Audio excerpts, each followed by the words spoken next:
In our last video, one of my jobs was working on drilling out some holes and filling them for the cabin top clutches and winches, and then Julie and I together resealed all the chain plates.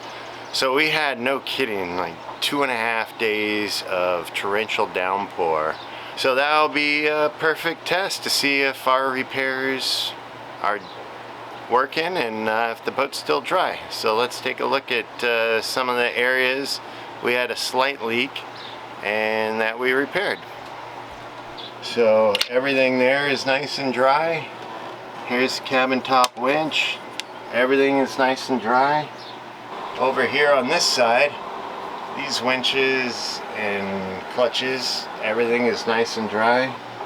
And this chain plate had a slight leak. And there's absolutely no water down here.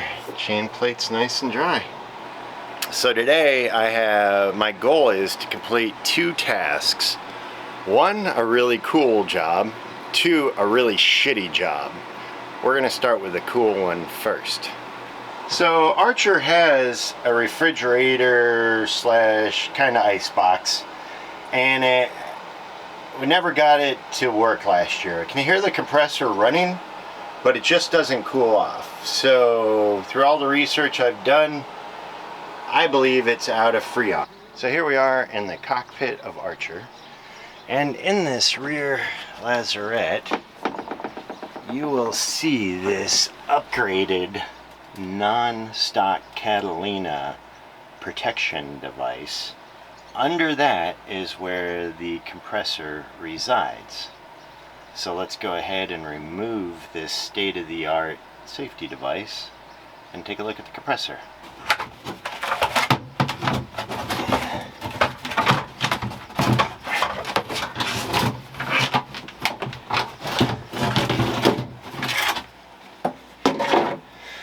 Luckily there were no screws or bolts to detach or take out to remove that. Again, pretty state-of-the-art. So here is the compressor unit. This has a handy-dandy fill port. So I can put my handy-dandy adapter valve on that filler port, and we can run the compressor, start filling it with coolant, and periodically check the pressure and the temperature of the cooling plate and see if it's working. So let me get all that set up. The refrigerant charged, and as you can see there's already pressure in the line. Now we're gonna turn on the compressor and start running coolant into the system, and let's see how this goes. So this is kind of cool. So you can see the pressure gauge is almost down to 0. I'll pull the trigger for a second, shoots up to 40, I let go, and then it goes back down and regulates. So it's slowly taking the refrigerant and cycling it through the system. And again, you don't want to stay on the trigger, kind of like the heat gun. It's all about trigger control. Hopefully you can see this on the camera. If not, I'll read it out to you. So I'm hitting the plate, and wow, it's reading 12.6 degrees. Let's touch it. Whoo! That is cold. My hand actually stuck to the plate. It's like touching a super cold ice cube. So this is going much better than I thought it was going to. Usually, you know, boat projects take twice as much time and they're twice as hard as you ever anticipate. This one is actually going really well, super easy. And again, so I'm gonna let this run for a while. I'm gonna put the lids on the refrigerator, let that coolant plate do its job, and let that compressor run. And then just periodically I'm going to check the pressure on that can of coolant to make sure I don't have any leaks. As you can guess, we're in the head. Now you're getting the reference. So what we're going to do on this project is this pump right here, and if you remember from one of our other videos, is doing the pump and dump, is leaking slightly from the top here. So that valve went bad. And then if you can see down here at the base, there's a little bit of antifreeze that is at the base. So a valve there is going bad. Well, I love to do research, and this company that makes these, I thought, oh, this will be easy. I'll just get some new valves, pop it out, put the new ones in, and we'll be done with it. Well, they are no longer in business, nor do they supply parts for this. So doing some research, this bad boy here seems to be the industry standard now. So we're going to put that bad boy in, and hopefully we will have an awesome working head, and Julie will be super happy. A few precautions you want to take before completing this task. You want to ensure your black holding tank is empty and cleaned out. Second, you need to have a lot of paper towels on hand because there's some spillage. On my particular boat, I don't have a seacock that will shut off the black water. But if you have one of those, I strongly encourage you, turn that off, and that'll prevent any residual leakage, whatever. Here's an update. I'm kind of down in the dumps right now. The replacement part that I got does not actually fit the base of this toilet.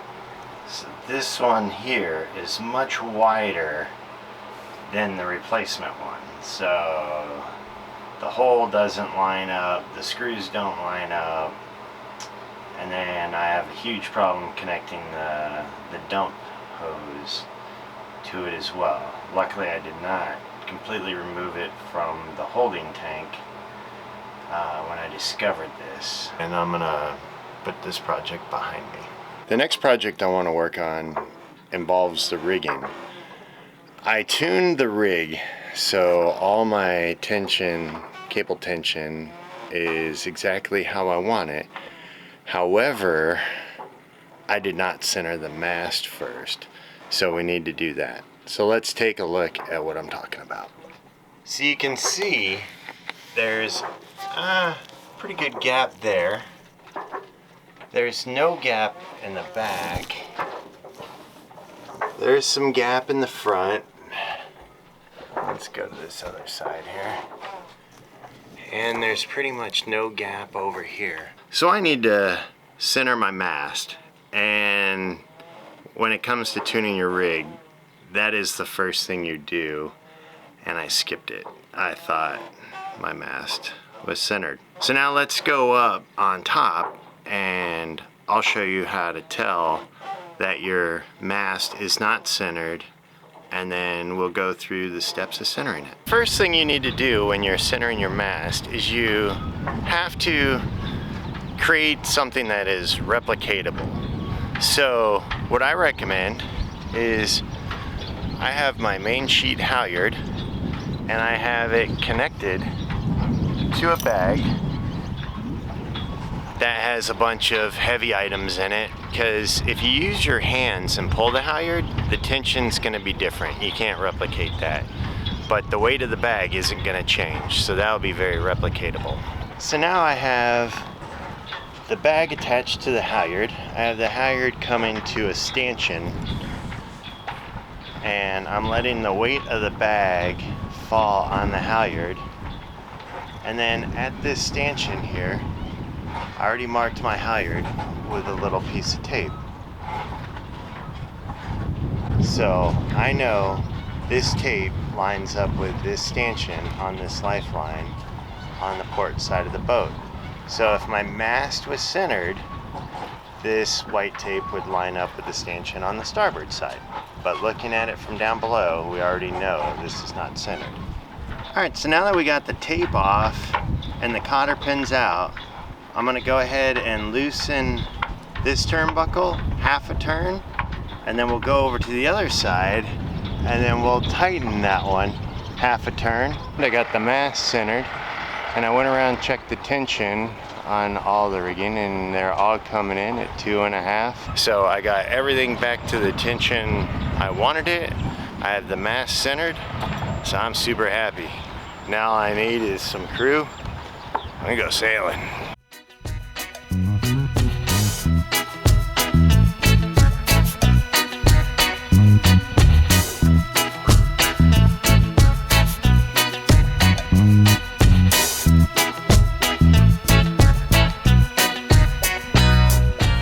I got to fly my drone off the boat for the very first time.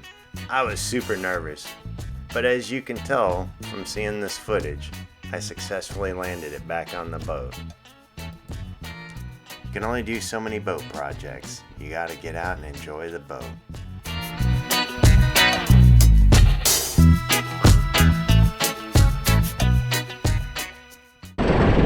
We're on Muskegon Lake. We got Archer in the water. We're off the dock, and now we're gonna practice docking. So we made a few test runs on some open slips, going into the wind, just practicing, you know, on some different turn into port, turn into starboard, backing down the alleyways, backing out of slips. Came out, practiced the, you know, really felt the prop walk. On this boat, I can turn the wheel all the way to starboard, and then I can just give it blasts and forward and reverse, and we'll almost pivot around the keel. And that's because of the prop walk. So if you're coming in, it's a crummy situation, and you know how to properly use your prop walk, it can work as a huge advantage. One problem I think a lot of people have coming into their dock is they come in a little too slow. If you don't have any water flow over your rudder, you lost control. You don't have any steerage. Now you don't want to be going fast, don't get me wrong, but you want to be going just fast enough where you still have steerage, and if you throw it in reverse and give it a blast of throttle, you can stop the boat.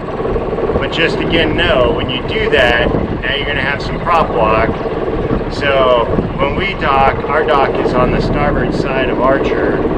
When I hit it in reverse, that will kick the stern of Archer away from the dock. So I just got to account for that.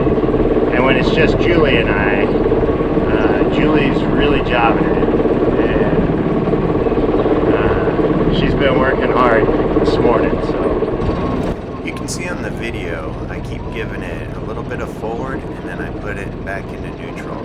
I'm also always looking down to make sure exactly where my rudder is. Also, you want to swing wide. You don't want to hug the corners. The wider you can go, the more room you have to operate. As we set up to make our final turn into our slip, I'm reflecting on the #1 rule of sailing. Always look good. In the background, you can hear Julie and I communicating. She's telling me how far I am from the dock, and I'm acknowledging everything she says. And again, you'll see me always looking down, so I know exactly which way my rudder's facing as we come in. Yep, I'm bringing you in closer. Yeah, that's actually perfect how you are. This docking sequence also reflects rule #2 of sailing. No yelling on the sailboat. If you have effective communication, there's no need.